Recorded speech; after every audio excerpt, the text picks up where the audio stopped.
ក្រោយចុះកិច្ចព្រមព្រៀងសហការជាមួយលោក AB Vana រួចហើយ Kenji Collagen ផ្ញើសារដាស់តឿនដល់គ្រប់បេក្ខភាពប្រឡង Supranational Cambodia 2025ចង់បានស្បែកសឲ្យមានសុវត្ថិភាពចាំខ្ញុំនាំជាមួយនឹងលេធាមវាយមេប្រាក់ជាមួយនឹងស្ប៉ាស្បែកមាសបងប្អូនប្រើតាំងពីមុខនេះចូលគ្នាជួយពន្លឺស្បែកយ៉ាងឲ្យសលឿនសបែបមានសុវត្ថិភាពមានសំណើមភ្លឺចេញពីខាងក្នុងតែម្ដងតែដែលបានផលលេធាមវាយមេប្រាក់ហើយគឺស្បែកសមាត់រលោងសបែបមានសុខភាពល្អនិងជួយព្យាបាលស្បែកខូចជាពិសេសគឺស្បែកដែលងាយរងប្រតិកម្មសួរបងថ្ងៃនេះថ្ងៃចុះ MOU ជាមួយនឹង Mr. Soprano ចាបងរយៈពេលមួយនេះយើងក៏បានចូលរួមការងារជាមួយនឹង ND ជាមួយនឹងបេក្ខភាពផ្សេងៗហើយចង់ឲ្យបង្ហាញពីចំណាប់អារម្មណ៍ស្ងាត់ចំណាប់អារម្មណ៍ខ្ញុំគឺមានដូចថាឥឡូវនេះគឺសប្បាយរីករាយខ្លាំងមែនតើជាពិសេសគឺបានឃើញបេក្ខជននិងបេក្ខនារីដែលគាត់បានចូលរួមប្រកួតមានតាំងពី challenge ផ្សេងៗមកគឺគាត់បញ្ចេញសមត្ថភាពគាត់ខ្លាំងមែនតើដែលថាខ្ញុំស្មាននឹកស្មាតដល់ហ្មងបងចាប៉ុន្តែមានអ្នកខ្លះគាត់ច្រឡំថាម្ចាស់ brand គឺជាបេក្ខភាពមិនហ្នឹងមិនវិញដោយសារគាត់ថាតែគាត់ឃើញបេក្ខភាពនឹងចូលរួមអញ្ចឹងព្រោះគាត់ថារួមសម្រាប់អត់ចាញ់បេក្ខភាពយើងទេចាបើនិយាយរឿងការប្រកួតនឹងដំបូងគឺខ្ញុំអត់ទាន់ជា diamond sponsor ខ្ញុំគឺជាបេក្ខភាពដែលបានដាក់ពាក្យនៅក្នុងកម្មវិធី Miss and Mr. Supranational Cambodia ដល់ពេលយូរទៅខ្ញុំក៏មានមុខរបរថ្មីក៏នឹកឃើញថាចូលរួមជា diamond sponsor ហ្មងទៅ sponsor ជួយបេក្ខភាពជួយបានដល់ daddy របស់ខ្ញុំទៀតបង AB Vana ណាមួយគាត់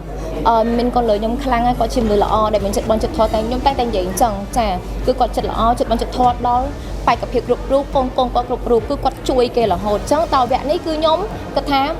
ដកពាក្យហ្មងណាហើយមក sponsor វិញចាមកពេញក្តីសម័យហើយនឹងពេញតាប់ពេជ្រខ្លួនឯងផងដែរចាព្រោះយើងត្រូវលះបង់បងតែអាចថាលើក្រោយអាចបញ្ចូលរួមទេបើទៅព្រោះដោយសារមានអ្នកស្ដាយថាអូស្ដាយមែនតើព្រោះអីគ្រូសម្រាប់ស្អាតចិត្តណាចាបងមានកម្មវិធីក្រោយខ្ញុំនឹងបែកមកវិញម្ដងទៀតអត់មែនទៅឃើញចូលរួម sponsor ជាមួយនឹងបេក្ខភាពផ្សេងៗគាត់បានប្រើប្រាស់ផលិតផលគាត់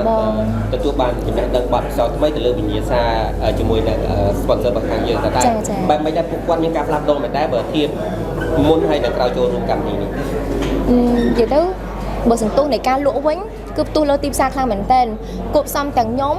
ប្រឹងផងខ្ញុំមានតំណែងចែកចាយតូចធំនិងអ្នកប្រម៉ូទ័ររបស់ខ្ញុំមួយជាមួយនឹង BA គាត់ខិតខំប្រឹងប្រែងមែនទែនខ្ញុំអាចហ៊ាននិយាយថារយៈពេល3ខែដែលខ្ញុំចូលមកកាន់ Kenji Collagen នេះគឺសន្ទុះនៃការលក់គឺខ្លាំងខ្ញុំហ៊ាននិយាយចឹងហ្មងបងចាហើយគប់សំជាមួយនឹង Daddy គាត់ជួយឲ្យមានបេក្ខភាពយើងគាត់ខ្លាំងថងថាគាត់បកកែប្រម៉ូទដែរបងអញ្ចឹងគឺជាកម្លាំងចិត្តនិងជា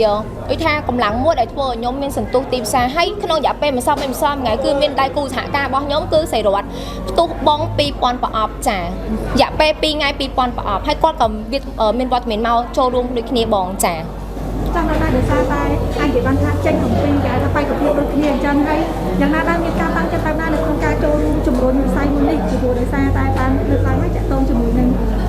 ការជួយបេក្ខភាពយើងមួយសុខចិត្តដកឃ្លាហើយមកជួយជំរុញពីក្រោយវិញដោយសារតែខ្ញុំគិតថាគឺពួកគាត់ចំណាយច្រើនអ្នកខ្លះគាត់ថ្មីចឹងខ្ញុំចង់មកលើកទឹកចិត្តគាត់វិញដូចជាចូលរួម sponsor ទៅដូចជួយគាត់ទាំងអស់គ្នាគឺរួមហ្មងអត់ថាមានចំណែកអ្នកណាប៉ុន្តែបើក្នុងបេក្ខភាពដែលគាត់ខ្វះខាតគឺខ្ញុំជួយគាត់តិចតាមនឹងដែរចាហើយមួយទៀតបងអូនទាំងអស់គ្នាមិនបាច់ផុយទេបងអូនទាំង37នាក់ទោះបីជាអត់បានចំណាត់ថ្នាក់អីក៏ដោយគឺខ្ញុំកំពុងតែមើលឃើញហើយប្រឡងចាប់ទោះបីអត់បានចំណាត់ថ្នាក់ណាកុំអន់ចិត្តគឺខ្ញុំនឹង select ពួកគាត់ប្រហែលជា7 10នាក់មកធ្វើការនៅក្នុងក្រុមហ៊ុន Kenji Collagen របស់ខ្ញុំចាជាអ្នកប្រម៉ូទចាបើគាត់ខ្លាំងរយៈពេល1ខែទៅ2ខែបុកឡើង BA ហ្មងហើយខ្ញុំអត់ដែរមិនថាតំណាងតូចធំឬក៏អ្នកប្រម៉ូទ័រឬក៏អីគឺខ្ញុំតែងតែជំរុញគាត់ប្រាប់គាត់គ្រប់រហូតអញ្ចឹងបានសន្ទុះនៃការលក់របស់ខ្ញុំគឺកើនឡើងខ្លាំងបងចាចង់ឲ្យជួយចែកម្លែកដែរព្រោះបានភ្លុកដែររសជាតិឆ្ងាញ់មែនតើហេតុអីបានតាមថាមានគ្រូប្រមុនអីពិសេសព្រោះញ៉ាំទៅមានអារម្មណ៍ថាដូចជាមិនជាតិណាស់តែញ៉ាំទៅឆ្ងាញ់ដូចជាភេសជ្ជៈអញ្ចឹងចាបងចាសម្រាប់ Kenji Collagen របស់យើងគឺជាផលិតផលស្តង់ដារមកពីប្រទេសជប៉ុនទាំងការវេចខ្ចប់ទាំងការតឡៅនិង ingredient គឺផ្សំឡើងពីប្រទេសជប៉ុន 100% ហើយបងអូននឹងស្រាប់ហើយថាប្រទេសជប៉ុនគឺជាប្រទេសមួយដែលស្តង់ដារហើយផលិតអីមួយមកគឺគេគិតពីសុខភាពមែនតើមិនថា collagen ឬក៏ចំណីអាហារផ្សេងៗអញ្ចឹង collagen នេះគឺផ្សំឡើង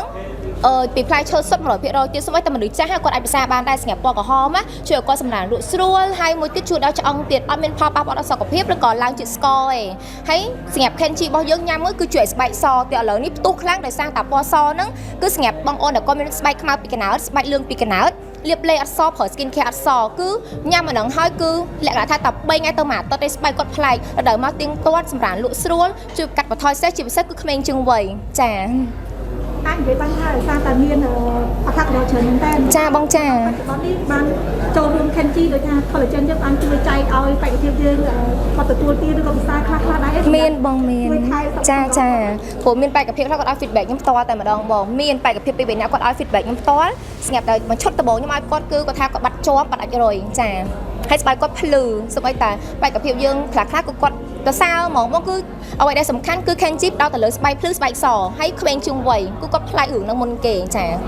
តោងចង់ញ៉ាំចង់ទិញចង់ជាវតាមរយៈអីដែរព្រោះអ្នកខ្លះគាត់ឃើញចឹងគាត់ថាអូចង់ញ៉ាំគាត់ដឹងថាតោង Kenchi តាមណា ចាបងគឺតាក់ទងតាម page Kenchi Collagen Kenchi Collagen Japan និង account របស់ខ្ញុំផ្ទាល់ក៏បានដែរ JC មីឬក៏ Haley មីឬក៏តំណាងចែកចាយរបស់យើងគឺមានដាក់ Kenchi ទាំងអស់តែម្ដងចាគឺមានទូទាំងប្រទេសតិចទៀតខ្ញុំមានកម្រងលក់ទៅដល់ប្រទេសជិតខាងដូចជាថៃវៀតណាមឡាវនិងបន្តទៀតបងចា បើតាក់ទងតាមចែកទៅមិនអាចមាន special price មាន special បងចា តាក់ទងសូមឲ្យត្រឡប់មកវិញដែរជាមួយនឹងបេក្ខភាពរបស់យើងដោយសារតែ Kenchi បាននិយាយឲ្យថានៅពេលដែលចប់កុំឲ្យបេក្ខភាពយើងអស់សង្ឃឹមគឺនឹងមានការចូលរួមជួយឲ្យគាត់មានការងារធ្វើឬក៏ជាតំណែងជួយអីតែចាប់តែថាតាក់ទងជាមួយនឹងការចូលរួមជួយនេះជួយតែបេក្ខភាពយើងអស់អ្នកឬក៏មិនដែរអាចជួយឡាយនៅឲ្យច្បាស់បន្តិចបាន សម្រាប់ខ្ញុំ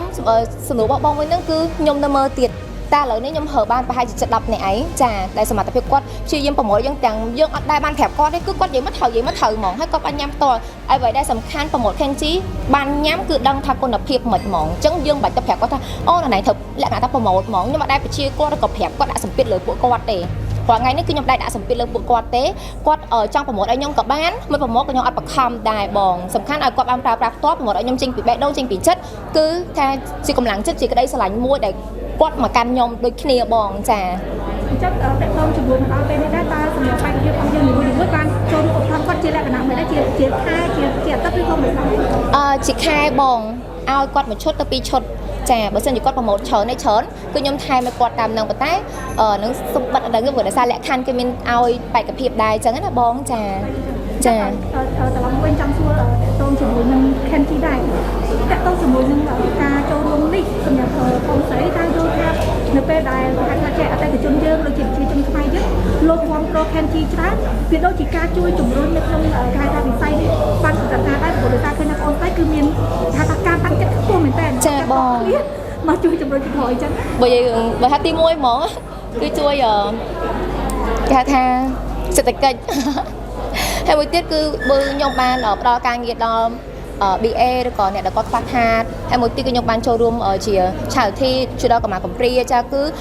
បងប្អូនដែលគាត់បានទិញ collagen គឺមានចំណែកមួយក្នុងការជួយដល់កុមារកំព្រាដូចគ្នាគឺយើងមានជា charity ជួយដល់កុមារកំព្រាជារៀងរាល់ខែចាហើយមួយទៀតគឺយើងបានជួយលើកស្ទួយវប្បធម៌អរិយធម៌តាមរយៈបេក្ខភាពដែលគាត់បានចូលប្រកួតពួកគាត់នៅមាន charity នៅមាន active ជាច្រើនទៀតតែខ្ញុំសូមលាក់សិនហ្មងចានៅមានទៀតបងមានច្រើនណៃហើយមួយទៀតយើងបានជួយលើកស្ទួយវិស័យវកញ្ញាឲ្យកាន់តែទូលំទូលាយឲ្យគេបានកាន់ឲ្យគេស្គាល់បានកាន់តែខ្លាំងទៀតព្រោះខ្ញុំក៏ជា Queen ម្នាក់ដែរបងអញ្ចឹងខ្ញុំ back មកវិញហើយក៏ខ្ញុំចង់គាំទ្រដោយជាចំណែកមួយចូលរួម sponsor នៅក្នុងកម្មវិធីរបស់ Daddy ខ្ញុំចា ក្នុងនាមយើងនៅពេលដែលឃើញថាកម្មវិធីនេះមានការគាំទ្រច្រើនហើយក៏អាចនិយាយបានថាជាអ្នកដែលចូលរួមជួយឲ្យកម្មវិធីនេះដំណើរការបានល្អចឹងចាប់តែអារម្មណ៍ដល់ថ្ងៃនេះមានអារម្មណ៍បែបណាដែររំភើបកម្រិតណាដែរបើនិយាយទៅមានអារម្មណ៍ថារំភើបស្វាយរីករាយហើយក៏មានមោទនភាពមួយដែរបងដែលយើងបានចូលរួមជាចំណែកមួយចាមិនបានជាធំណាស់ណាឯកែអាចតាមលទ្ធភាពរបស់ខ្ញុំដែរបងព្រោះអត់តិចទេចាតែអ្វីដែលបានមកគឺព្រោះផលប្រយោជន៍គឺកាន់តែមានដែរបងតែគ្រាន់តែសំខាន់គឺយើងមានចំណែកមួយចូលរួមបានច្រើនចាលើកស្ទួយបានច្រើនគ្រប់បែបគ្រប់បទតែម្ដងហ្នឹងហើយបងក្នុងនាមជាអ្នកជំរុញកម្មវិធីនេះហើយក៏ក្នុងនាមជាអ្នកដែលអាចជំរុញនិងលើកការថាស្ទួយបេក្ខភាពរបស់យើងថាចង់និយាយទៅកាន់គាត់ខ្លាំងអីចង់លើកទឹកចិត្តអីគាត់ឲ្យព្រោះដោយសារតែមិនក៏លើកអានេះលោកមានវិសាស្ត្រថាមានបេក្ខជនខ្លះគាត់ជាបាក់ទឹកចិត្តគាត់តែគាត់ជឿជាក់លើខ្លួនឯងអញ្ចឹងណាសម្រាប់ខ្ញុំបបពិសោធន៍ក្នុងការប្រកួតហ្មងអត់ដែរថាឆាកទី1ជោគជ័យទេសូម្បីតែខ្ញុំខ្លួនឯងឆាកទី1ក៏បរាជ័យដែរបរាជ័យស្ទើរថាបាក់ទឹកចិត្តខ្លាំងជាងពួកគាត់ទៀតដល់ថ្នាក់ស្លាប់ខ្លួនទៀតបងអេប៊ីគាត់បានដឹងដែរហើយបងអេប៊ីក៏ជាមនុស្សម្នាក់ដែលបានជួយខ្ញុំពីភាពអវិជ្ជមានមួយនឹងដែរចាអញ្ចឹងអ្នកទាំងអស់គ្នាកុំបាក់ទឹកចិត្តដួលកន្លែងណាខកកន្លែងហ្នឹងអាក្រក់កន្លែងណាខុសកន្លែងណាងើបឡើងកែកន្លែងហ្នឹងវិញហើយអត់មានអ្នកប្រកួតណា ដែលឆាកទី1គឺជោគជ័យបងតោះតែឆាកទី2ទី3ឆាកទី1ទុកថាជាបទពិសោធន៍ចាព្រោះយើងអត់មានថាកើតមកគឺជោគជ័យទាំងអស់មិនថាមុខរបររស់ស៊ីធ្វើការងារគឺបរាជ័យទាំងអស់សួរបងប្អូនទាំងអស់គ្នានៅពេលដែលចូលធ្វើការដំបូងប្រាក់ខែតិចគឺតិចហើយទទួលបានការស្ដីបន្ទាស់ច្រើនមែនតើអញ្ចឹងអានឹងក៏ដូចគ្នាដែរហើយនេះគឺជាវគ្គប្រកួតប្រជែងផងអញ្ចឹងខ្ញុំសូមលើកទឹកចិត្តថាឆាកទី1អត់បានជោគជ័យឆាកទី2អ្នកទាំងអស់គ្នានឹងទទួលបានលទ្ធផលមួយដែលកប់ចិត្តយើងដូចគ្នាតែយើងត្រូវតែទៅច្រើនដងចាបានវាជោគជ័យអត់អាចថាឆាកទី1គឺជោគជ័យទេដួលកន្លែងណាខកកន្លែងហ្នឹងបងជាកម្លាំងចិត្តអញ្ចឹងស្វ័យកម្មកម្មណាដោយសារតែមិញបងស្រីបានលើកឡើងថាពេលដែលយើងបានល្អចឹងទៅដល់ខាងចង់ស្លាប់ខ្លួនពេលហ្នឹងបងស្រីគិតថាចេះបើសិនជាថ្ងៃហ្នឹងណាចាយើងគិតខ្លីឲ្យធ្វើរឿងណាមួយហ្នឹងគិតថាពេលហ្នឹងធ្វើស្ដាយព្រោះនៅsauពេលនេះយើងកំពុងតែទទួលបានជោគជ័យមែនទេចាបងចាបើនិយាយទៅខ្ញុំអាចនិយាយបានថាជំងឺនឹងកាយសាហាវខ្លាំងបងអាចឲ្យធ្វើមនុស្សយើងផ្លាស់ប្ដូរព្រោះដោយសារបងអូននឹងស្រាប់អីមានមហាជនច្រើនណាស់គាត់ស្គាល់ពីថាខ្ញុំអ្នកលក់ម៉ូតូខ្ញុំលក់ម៉ូតូយ៉ាមហាអញ្ចឹងគឺគាត់ស្គាល់ខ្ញុំច្រើនមែនតើតាមរយៈហ្នឹងអញ្ចឹងដល់ពេលដែលខ្ញុំមកប្រកួតនេះគឺជាបើនិយាយទៅគឺជាក្តីសម័យរបស់ខ្ញុំហើយតែដោយសារតែសុកមានឱកាសភ្លាមអញ្ចឹងខ្ញុំក៏ចាប់ទៅតែធ្វើឲ្យបរាជ័យយើងរៀងបាក់ទឹកចិត្តដែរគាត់ថាអូយើងម្ចាស់ហាងប៉ុណ្ណឹងណាប៉ុណ្ណានៃដែរម៉ាក់ប៉ាគ្រាន់បើដែរហើយយើងខ្លាំងប៉ុណ្ណឹងដែរហេតុអីក៏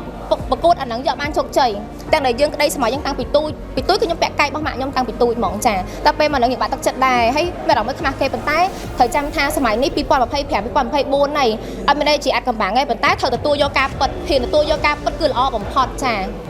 អរគុណមកអរគុណច្រើនបងស្រី